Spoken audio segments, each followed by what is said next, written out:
Sådär, välkomna till det första avsnittet på det här byggprojektet. Jag tänkte inleda med att montera breddningskit på E46. I handen håller jag en liten del av det första samarbetet som ni kommer se på den här bilen. Där jag har ett samarbete med Divrix Performance som är ett litauiskt företag som jobbar med att göra breddningskit åt BMW-modeller. Divrix Performance gör då främst breddningskit åt äldre modeller som E46, E39 och sådär. Men de håller nu på att utöka sitt sortiment till lite nyare BMW-modeller men också lite annat stuk på breddningskitten såsom TrackMad och liknande. Jag har då valt att köra med ett Pandem Style kit som breddar 4 cm fram på vardera sida fram och 6 cm på vardera sida bak. Så i den här videon tänkte jag ju då helt enkelt gå igenom hur jag monterar allt från uppmätning, kapning, svetsning och till slut montering av det här. Så med det sagt så kör vi igång. Så för att skapa lite förståelse varför jag tänkt kapa som jag gör så kan man tänka sig att den här skärmen här går så här. Sen har den ett ytterskal som går så här och så är det inpressat här. Det vi kommer göra då är att vi kapar den här delen, ytterskalet. Sen om man ser på det här från sidans håll så går det så här. Det här är ytterskalet. Och så har vi kvar innerskalet här inne. Det är då det här vi kommer snitta. Vika upp, täppa igen den glipar som blir här. Och svetsa ihop. Så det vi gör är egentligen att vi flyttar upp hela hjulhuset. Så för att det ska bli lättare att förstå vad det är jag menar så kan ni se här på den sidan där jag redan har gjort det här. Det här är då de flikarna som jag visade nyss. Och fram så kommer det här vara ännu mindre jobb. För här så är det ju bara en plåtbit. Och den så kommer man kapa i höjd med hjulhuset. Så ja. Så innan jag börjar mäta allt och ta bort allt så måste jag börja med att innerskärmarna ska bort och sidosolarna ska bort. Det här är för att annars kommer man inte åt och kitten passar inte. Man kan inte ens se vart man ska såga. Men när man har fått bort de här två så kommer man se exakt vart man kommer kunna såga, vad man ska undvika och sådär. Så det är bara att sätta igång och ta bort innerskärmar och sidosolar.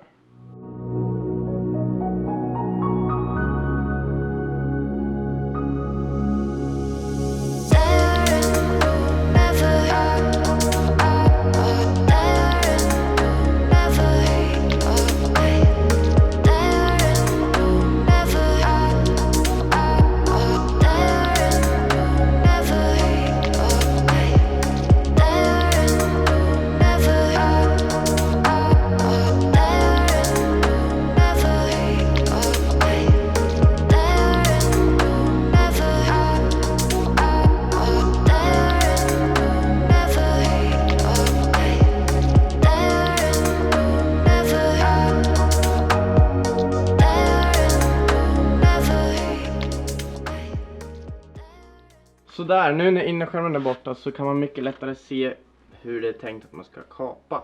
Man ser den här lilla läppen och sen så ser man fästet för skärmen där. Tricket är att man ska komma så nära det här fästet som möjligt utan att kapa i det. Och sen ett rakt streck upp till hjulhusets kant och så ner här. Så nu ska jag börja mäta hur jag gör på andra sidan och sen skriva över måtten på den här skärmen.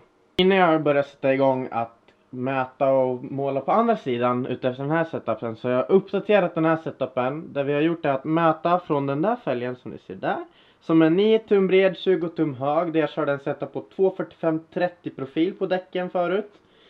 Vad jag tänkt köra här är 11 tum breda och sen, vad blir det, 295-35 profil på däcken. Och det jag har gjort nu då är att vi har kapat upp och mätt och slipat så att när bakdelen ligger stumt så är det fortfarande 12,5 mm frispel mellan däck och kaross.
vad så här snabba brill betyder.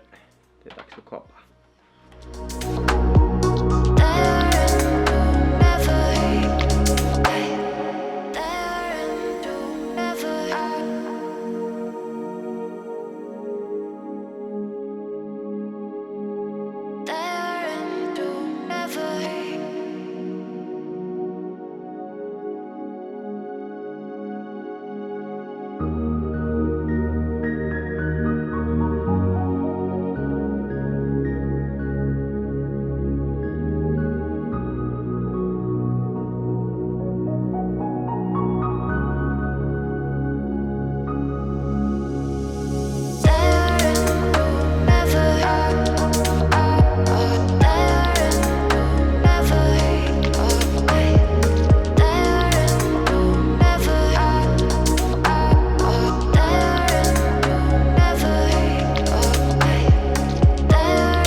Här ser väl representabelt ut. Jag har varit där nu och slipat till, snyggat till kanterna och allt sånt där.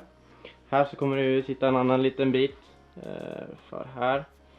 Och sen har jag ju börjat här bak nu med. Och här kan man nu även se det här skalen som jag har pratat om. Det här är då det yttre skalet och sen inre skalet. Och det är då det här yttre skalet jag har kapat bort här. Så det jag kommer göra från och med nu, det är att kapa upp det inre skalet och sen vika upp det. Och sen snygga till allt. Sen blir det att montera, testmontera bäddningspaketet här med.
Så där, nu börjar man se någonting.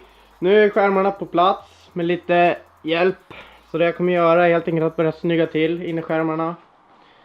Och svetsa både här och på andra sidan. Så att det där ser bra ut. Och sen så kommer jag att sätta igång med luftfjädringen faktiskt.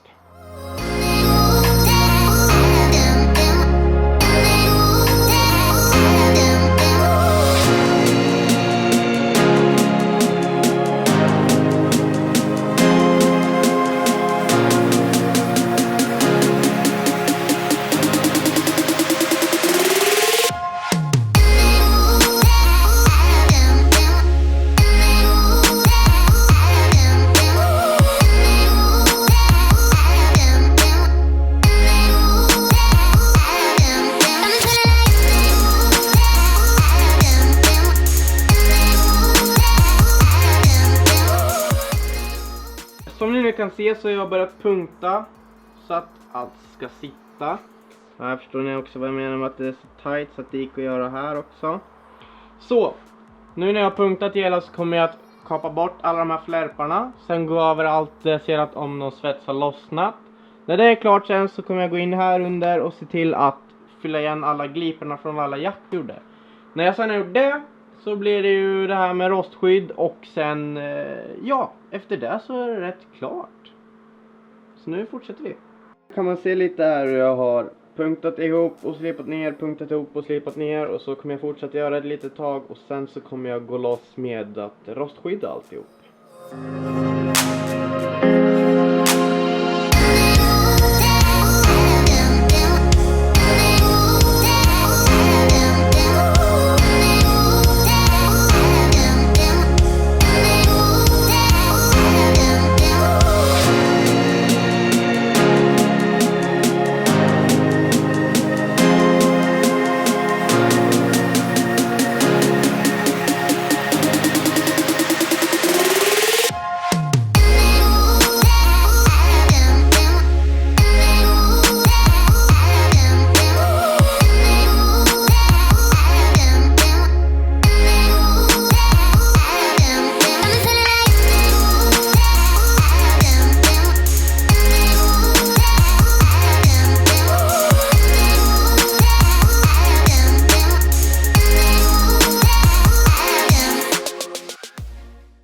Så där, då är den här bakdelen klar. Jag kanske går in en gång extra på insidan för säkerhets skull. Men som det ser ut nu så är jag rätt nöjd faktiskt. Fram så kommer jag inte köra med den här tätningsmassan, utan jag kommer köra med en kantlist. Jag har ju redan målat alla kanter med rostskyddsfärg. Men som sagt, det här är då den tätningsmassa jag pratade om. Den här tätningsmassan är just gjord för de här typen av jobben i karosseri. Så det här kommer bli grymt. Ja. Nu sitter det där det ska. Nu är det så att jag kommer avbryta här. Trots att det är lite små grejer jag kommer göra, som att byta från klikos till nitmuttrar och sånt där. Kommer jag även passa in skärmarna lite mer. Kanske bygga på det. Jag märker att det är gliper som sitter och så. Men nu är det på plats. Så där, jag tänkte som sagt avbryta videon innan den blir för lång. Kittet är på. Om jag skulle sammanfatta kittet i sin helhet så tycker jag att det absolut är prisvärt. Men man ska vara inställd på att det kommer krävas mer arbete än man först tror. Lite små grejer som måste finliras, kanske byggas på lite och sånt där. Men överlag tycker jag det ser bra ut. Sen vad gäller innerskärmar och sånt där är det ju ett projekt i sig att bygga om. Men det kommer jag ta ett senare skede och inte spela in i den här videon. Sen nu inför nästa video så se till att prenumerera om ni vill se när jag monterar luftfjädring och sånt där, vilket kommer komma väldigt snart. Hörs, hej!